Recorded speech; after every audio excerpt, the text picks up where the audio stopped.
សួស្តីបងប្អូនទាំងអស់គ្នាយើងជួបគ្នាទៀតហើយចាវីដេអូនេះយើងនឹងបន្តធ្វើលំហាត់ជាមួយខ្ញុំទៀតប្រភេទតែចូលមេរៀនថ្មីគឺដកប្រភេទចាអូខេអញ្ចឹងយើងមាន2ភាគ3ដកជាមួយនឹង3ភាគ5ចា2ភាគ3យើងដាក់នៅខាងនេះណាដាក់នៅខាងស្ដាំប្រភេទទី1ដាក់នៅខាងស្ដាំភាគទី2ដាក់នៅខាងឆ្វេងគឺដូចវិធីបូកដែរអូខេ2ភាគ3យើងបាន2ភាគ3ចាបូកជាមួយនឹង3ភាគ5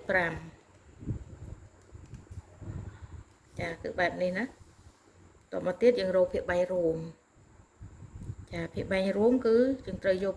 ភាគ3នៃប្រភេទទី1យកគុណនឹងភាគ3នៃប្រភេទទី2យើងបាន3គុណនឹង5 3 5ដង15ចាយើងសម្អាត3យើងដាក់5មក15 10ខ្ទង់ទី2 5នៅក្នុងខ្ទង់ទី1ផ្នែកខាងស្ដាំណាចាបន្ទាប់ពីឃើញភាគ3រួមហើយយើងត្រូវលុបចេញឲ្យអស់ប្រភេទទី1ប្រភេទទី2ខាងឆ្វេងស្ដាំលុបចេញឲ្យអស់មកតមកទៀតយើងដាក់ប្រភេទទី1ដាក់នៅខាងឆ្វេងគឺ2ភាគ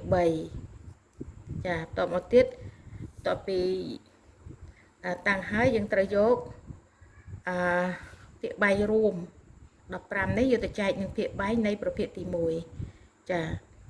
អាហ្នឹងគឺសម្រាប់ធ្វើនៅលើក្បាច់បើសិនជាយើងនៅធ្វើភ្នែកភ្លឺយើងគុណខ្វែងទៅចាតាមវិធីរបស់យើងតែនេះសម្រាប់លើក្បាច់ផ្សេងចាគឺ15ចែកឲ្យ3 15ចែកនឹង3យើងបាន5ចាយើងលុប3ទៅយើងទម្លាក់5មកចាតបមកទៀតយើងយក5ផលចែកអីទៅគុណជាមួយនឹងពាក្យយកចា5ពីរដង10ចាអញ្ចឹង10យើងដាក់នៅខាងឆ្វេងពាក្យបាញ់រួមអូខេអញ្ចឹងតបពីដាក់ហើយយើងសម្អាតនៅខាងឆ្វេងអញ្ចឹងយើងយកប្រភេទទី2យកមកតាំងទៀតយើងបាន3ភាគ5ចាតមកទៀតយើងយក15ភាគ3រួម15នេះទៅចែកនឹង5 15ចែកនឹង5យើងបាន3អញ្ចឹងយើងលុប5ទៅយើងដាក់3មកតបទៀតយកផលចែកផលចែក3នេះយកទៅគុណជាមួយនឹងភាគយកនៃប្រភេទទី2ចាអញ្ចឹងយើង3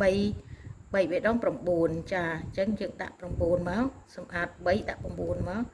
ទាញទម្លាក់ក្របកាប់ពីលើមួយគ្រាប់រុញ4ក្រោមហើយសម្អាតអស់ទៅអញ្ចឹងយើងបានភាគយកថ្មីចាប្រភេទភាគយកថ្មីនៃប្រភេទទី1នេះមាន10ភាគយកថ្មីនៃប្រភេទទី2នេះមាន9អញ្ចឹង10 19នៅសល់1ចាអញ្ចឹងកន្លែងនេះ